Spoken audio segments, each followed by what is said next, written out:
Hey everybody, Kevin here from ChangeWorks Interactive. I want to welcome you back this morning to our podcast, Changing Gears. And as you probably know, this is a show about personal and or professional change. And we have a guest today that really hits the mark in terms of both personal and professional change.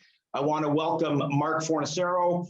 And Mark's a really interesting guy. He spent about 25 years in the investment banking space, working in both Bay Street and Wall Street environments. He's a business grad. He's an MBA Queens guy, and he's a CFA charter holder.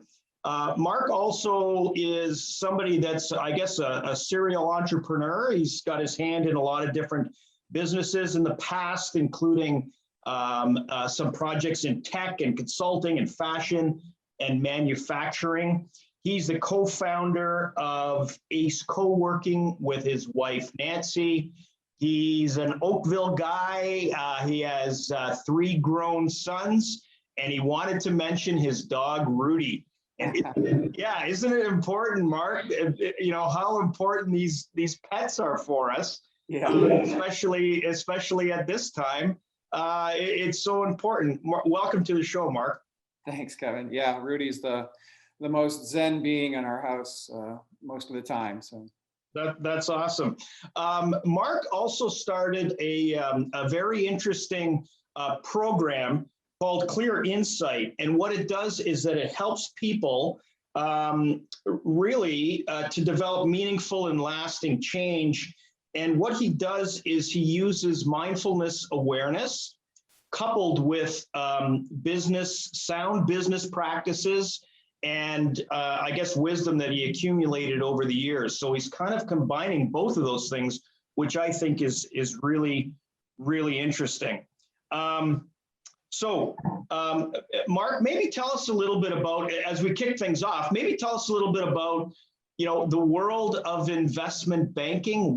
What's that like, and kind of how did you get into that?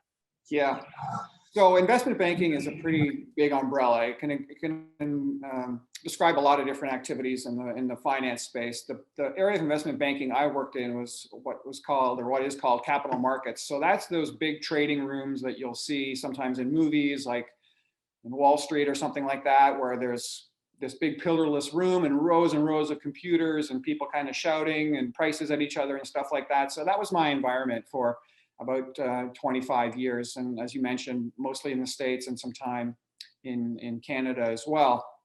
And that involved moving lots of money around different parts of the world, looking for returns on behalf of the institutions I worked for, and as an agent for clients of the institutions that I worked for. And so it was a lot of, it could be, I guess, stressful at times. It was a very fast-paced environment. It was very dynamic. Every day was different. You really sang for your supper. I mean, it was very externally motivated. I mean, we were just buying and selling money to make money. I mean, there's nothing very overly glamorous about it when you get right down to it. Yeah. But for a young guy coming out of business school in the early 90s, which was what I was, I mean, it fit me perfectly. It was, like I said, very dynamic, very fast paced. Every day was new. You had a ton of responsibility. I mean, it was just a really high energy environment. And I had always had an interest in broader business and finance in particular. And going through business, when I went back to business school and you sort of come out of that, you start doing some interviews and things like that. And I just started getting attracted to this people I was talking to in that space around. It was just a really high energy place. Yeah. And it really suited me, suited me really well. And then you just kind of get on this treadmill. You just keep doing it and doing it. You get kind of good at it, and so it breeds more success. And you just you look up all of a sudden, and you're 15 years into this career. You have a wife and a family and responsibility, and it just becomes like this self-fulfilling prophecy of climb the mountain every year. I used to say, like, you take the stairs up the top of the mountain every year. You have a bonus or not, you take the elevator back down, you climb the mountain again, you take the elevator back down, and lather, rinse, repeat. Yeah. And you look up and you've got 20 years behind you. Right, right. And you're also, I mean, you're raising three high energy boys as well. And I guess Nancy is back home and she's holding down the fort. Yeah, for the In most that way part. too. Yeah, for the most part, she was. I mean, she was always doing her writing projects on the side, which was kind of her thing before she jumped into the entrepreneurial space a few years ago.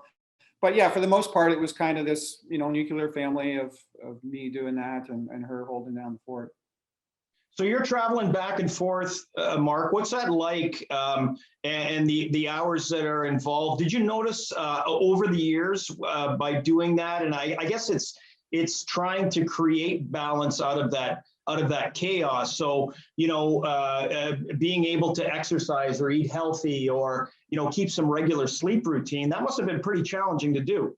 Yeah, that business really was 24/7 because the markets I was trading in, they weren't like listed stock exchanges. They didn't have opening and closing hours. It was just all the time. So, Yeah, yeah, if you had trading positions on and you left the office at 5 o'clock, I mean, that was Sydney's morning and then Tokyo's morning and then Frankfurt's morning and then London's morning and then all, around and you just chased the sun. So you were on all the time. Now, one of the strengths I had in that industry and I guess in my life is I could compartmentalize things. So I was pretty good at just leaving the stress of the job and the ups and downs, the vagaries of the markets where they were in like one box, and then my family life and my personal life was in another happier box. yeah, yeah. Yeah, but it was. I don't think you can even. Sometimes you don't even notice how much the stress just accumulates over time. Particularly if you can kind of surf the waves relatively well. Yeah. Well, I guess the fancy term or the technical term for that is rational detachment. How do I take myself out of a stressful environment, and then when I'm at home, be fully engaged and sort of able to turn off that side of my brain. I have a brother of mine that works in healthcare, and we think about our healthcare workers and people that are in the cooker really every day, and how they sort of turn that off and how they manage their own stress. Yeah, I totally admire the healthcare workers who work in that in that space, and I think of people who work in cancer wards and things like that, and how they can just deal with so much of that human grief and elation and everything else that comes and goes in those situations, and then come home and have a normal life. Like, Yeah. That's 10x of what I was doing. Like, I don't know how they do that. Yeah.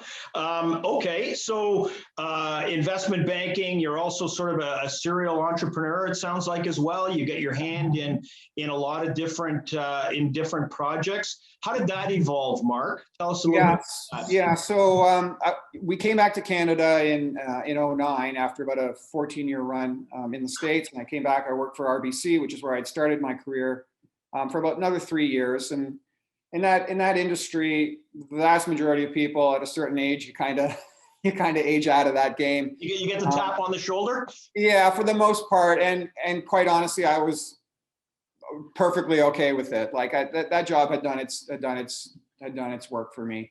And I was, in my mid to late 40s at that point, and I was ready to move on. So I really granted myself the space to take that time to figure out what the next thing was going to be. And I knew it wasn't going to be institutional finance and things like that. And I wanted it to be something more entrepreneurial. I wanted it to be something a bit more creative, a bit more relationship driven, not so transaction driven. And I had no idea what that looked like. But fortunately, I got involved with a consulting group, which is called Sherlaws, which was a company that we were building in Canada. We built the Canadian version of that for about 7 years. And it focused really on bringing strategy and strategic resources to small corporations. So, privately owned businesses, founder-led businesses, where we found there was really a gap in that strategy space. So I was able to take all that sort of strategic, tools that I'd learned in the corporate space and the institutional space, along with, the desire to be more entrepreneurial myself. So at the same time, I was, funding some small businesses and being involved in startups and things like that. So I was kind of rolling that all together and bringing it sort of as a consulting piece to these SME business owners. And, that was a big step. That was a big move away from the security of, Yeah, a high paying finance job. sure. And I really just granted myself the permission to fail. I had no idea whether it was going to work out or not. I just knew I couldn't go back to doing what I was doing before. Yeah, And like I said, I just didn't know how it was going to work out. The way it has worked out has been great. I just didn't. It wasn't the way I planned it. It just yeah. kind of put my left foot in front of my right foot. Continued to try and grow and learn things and bring value to people. And like I said, I think the biggest part was not getting too hung up on the outcomes. Right, Really, right. where I was coming from in my old world was all about outcomes. You won and you got paid, or you lost and you got fired. That was really Yeah, the world yeah. that I lived in for 20 odd years. And so that can really cloud your thinking. So I think the biggest piece was just granting myself some space. Maybe that's a good segue, Mark. I want to share with you a couple of quotes, and then we can get into maybe a little bit more around clear insight. But here's I'll read you two different things that I ran across, and I'm trying to incorporate a little bit more mindfulness into my practice. Here's a quote by Dr. Rick Hanson, and he's the author of a popular book called Buddha's Brain. And Dr. Hanson says that each of us has two wolves in the heart, one of love and one of hate. Everything depends on which one we feed each day. The second quote is by John Kabat-Zinn, who's a real a pioneer in the field of mindfulness. And Kabat-Zinn says, the mind that has not been developed or trained is very scattered. That's the normal state of affairs, but it leaves us out of touch with a great deal in life, including our bodies. Maybe that's good. Maybe that's good. A good stepping off point for clear insight. Tell us a little bit about how that came about. Yeah, sure. I'd love to. At the same time that I was sort of transitioning out of corporate world into, into the entrepreneurial space and into the consulting space, I started a meditation practice to try and just build some more resources in terms of, what I needed to be able to be that little bit more fearless person that I wanted to be. I felt it was critical to just give myself more of that stable base to start making decisions to move forward. So meditation became a very important part of my life and is an important part of my life. At the same time, we were doing this consulting work with entrepreneurs and business owners and founders. Yeah. And I was starting to get frustrated in the last few years because we would spend so much time and effort and money of theirs to try and create this change in the business that they desperately wanted to see. But when it came time to change their behavior, they really struggled, particularly the leaders, because they weren't really clear on what was important to them at a foundational level. They wanted this commercial success, but they were having a hard time connecting the dots between their own personal identity and what this commercial success was going to look like. Yeah. So they would say, on one hand, I want this outcome. I want to be a better leader. I want to be able to be motivating to my staff and to my people. But at an internal level, they were fighting a lot of wars about what it meant to be involved in this business, and how their identity was a reflection of this business and the values they were bringing to the table. These were not conversations that they had with themselves, and they weren't resourced to have these conversations. Yeah. And it all came, and I could see where there was this disconnect between what you wanted to have happen in your company or in your life and the conversations that were going on inside. And at the same time, I'm doing all this meditative work and going on retreats, and it became so obvious to me that you can't have these outcomes unless you do the internal work first. So, that's where clear insight came from. The tools we were bringing to the table, the commercial tools, the decision-making frameworks we were bringing to the table were really powerful. They were really good.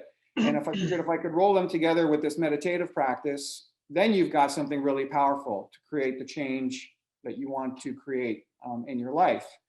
And so that's that's where the genesis of the program came from. These two things together, this meditation practice, which is really the foundation to create calm and balance and equanimity, so that you can see the world as it is. Sometimes people will push back in the commercial space because meditation can feel a little squishy sometimes, or they feel like they might lose their edge. And I think it's quite the opposite. When you take the time to be centered and calm and balanced and tame that mind, that monkey mind that John Kabat-Zinn is referring to there, then you see the world as it is. And what better framework what better place to make decisions from than a place of truth where you see the world as it is. Isn't that something, huh? Yeah, that seems, quite rational to me.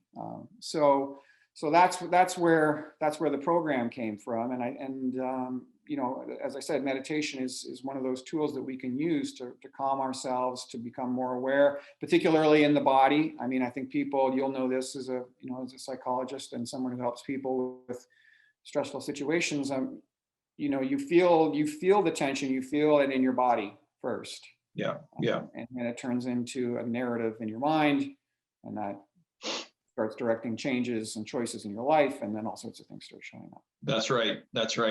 Yeah, I guess the thinking around meditation is also, changing as well, Mark. I think maybe several years ago it was sort of for the, how can I say this? Maybe the sort of the kumbaya crowd, and now it's gone perhaps a little bit more mainstream. Yes, yeah, it's certainly become more, more people become more aware of it, and a lot of there's no like religion or dogma to it. I mean, the Buddha was a person. He didn't claim to be anything else. He challenged everybody and continue, in his writings and in his well, he didn't write anything, but in his teachings to question everything he said. Meditation is a practice that you do to yourself. It's an experiment that you do to yourself by paying attention to your mind and your body. And so when he became enlightened, when he had his opening of seeing the world as it is, he said, don't take my word for it, do it yourself, practice yourself. And so those types of teachings, as I said, they transfer quite well to the secular world, for lack of a better phrase. Because they're just tools to regulate your own temperament, your own mind, and your own body, in the same way that a nice walk in the park will do for you, or a trip to the gym. This is just more of a dedicated practice to train yourself to be more centered, more balanced, and more calm. And then you can turn that into all sorts of great outcomes down the line, because you're coming from a place of balance. Is it the same thing, Mark, as, let's say somebody, they want to lose a little bit of weight, or they want to get in better shape, and they start exercising, and soon it falls off. Is meditation kind of like that too? That, there'd probably be a lot of people that would say, yeah, I tried meditation, but I can't stick with it. I can't do it. Yeah, it's they call it a practice for a reason. It's a practice, and it's part of my, motivation, again, for Clear Insight, was I wanted to work with people who, were serious and are serious about spending the time to go a little deeper than, we typically do. So there's no this is not a hack. This is not like the quick fix sugar high of, the trendy, behavioral change tactic. Yeah. This is about spending some time to create, meaningful resources that you can use, in your life forever. And it definitely is something that you just chip away at every day. And part of the challenge with people who have the reaction that you just suggested, I tried it for a bit, and then, whatever, I skipped a day, or I missed a couple of days, and forget it. I'll try it again later, or that's not for me. Is coming to it without a sense of judgment. So, and that's not easy for us. We spend a lot of our time judging ourselves mostly. Yeah. And so we miss a day, or we have a 15-minute sitting, maybe, where our mind is just racing like crazy, and we think, oh, I'm not doing it right, I'm not good at this, and it's not for me.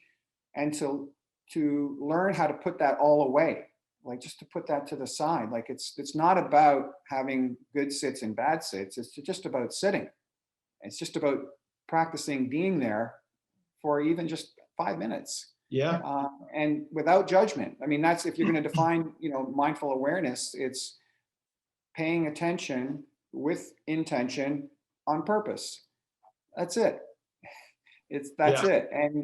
And the work is in noticing that your mind wanders and then coming back. It's the coming back part where the work is. No one expects you to be a monk. Like, it's, your mind's going to wander. It's what the mind does. And you come back and you do it again and again and again. That's the reference that you talked about earlier with the monkey mind, I guess, is that mind always wanders. Yeah. We have a storytelling mind. I mean, that's what makes us human. That's what makes us, top of the food chain, is that we're able to tell stories. That's how we organize our societies, and money's a story, like everything's a story. And we're able to conceptualize these things that aren't real. And those are stories, and they work to our benefit, and sometimes they work to our detriment. Because we tell ourselves a lot of stories that aren't true. That's right. Yeah, right. Mindfulness is just paying attention to those stories, letting them come and letting them go. Very good. Anybody, Mark, that you would say, they really helped me, like somebody that maybe it's a shout out, or maybe it's somebody that you really respect, and you said, this person or this program or this thing really helped me on my road to understanding and practicing mindfulness? Yeah, so like so many people, when I made the transition out of the corporate world into the consulting world, I have a couple of partners in Canada that I worked with and I continue to work with in the consulting world, Chris Cook and Alan Uishi, who are just fantastic. They're fantastic humans. They're great business people. They're great listeners. I mean, that was a skill that I really needed to work on when I came out of the corporate world. Was the ability to just sit quietly and listen to other people. And I learned a lot from them in that regard. It's really changed my approach to business and helping people. Currently, Jack Cornfield is a great mentor of mine. He's in the same league as Kabat-Zinn, and he's directing a course that I'm studying right now. He and Tara Brock. Just fantastic, compassionate people. That's sort of like another element in my life I'm trying to become a bit more aware of. I admire how compassionate they are, but still so effectual in their life. Like, they create really meaningful change. So very many good. more, but I would say those 3, 4 are kind of top. Very good, very good. So your Clear Insights program is something that you're obviously very passionate about. Are there any other projects that you have on the go right now, Mark? Things that are going on? So I still have, I'm either sort of a passive investor or, active investor in a few late stage companies and a couple of startups. I have a friend in LA that I'm working on a new social media networking project with, which will be interesting. A couple of guys in their 50s working on that project, but it's pretty exciting. A couple of manufacturing companies I still like to work with. This kind of interesting, we live in such a digital age, and sometimes you find these real diamonds in the rough in just the old school building of things. That's still a massive part of our economy. So I really like doing that. And of course I work with my wife Nancy a fair bit at the co-working space. That's such an interesting place, Kevin. We meet so many people. I mean, that's how I met you. We have at any given time around 100 members, and that, those people are kind of turning a little bit because people come and go as their businesses change. And we've met so many great, interesting people. It's quieted a little bit during the pandemic, but we're starting to come back to life again. And, I try to spend as much time there as I can, because as I said, we just meet so many great people. Right.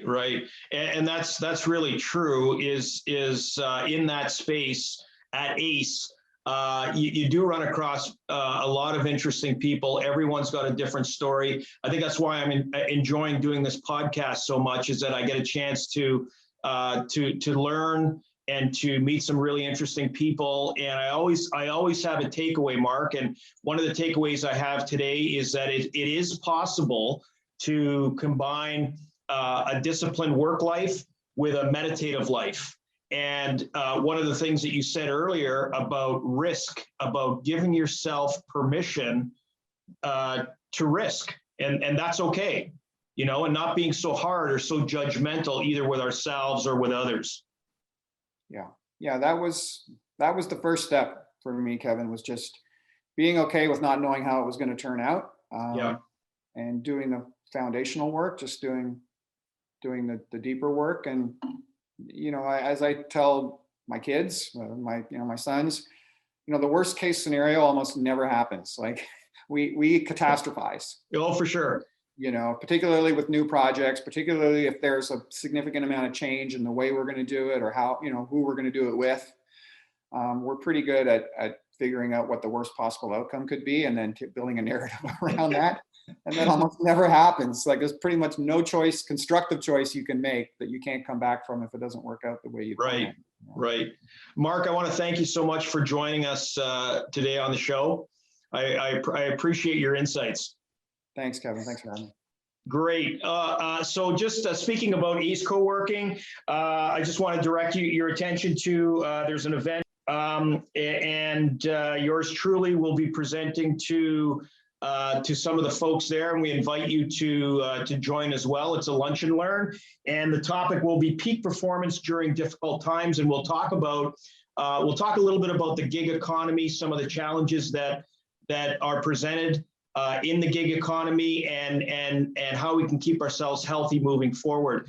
Again, I want to thank Mark Fornasiero for joining us today. And I invite all our listeners to stay tuned on all our social media platforms for any information that's coming up around the corner. Stay healthy and stay safe. And thanks again, Mark. Thanks, Kevin.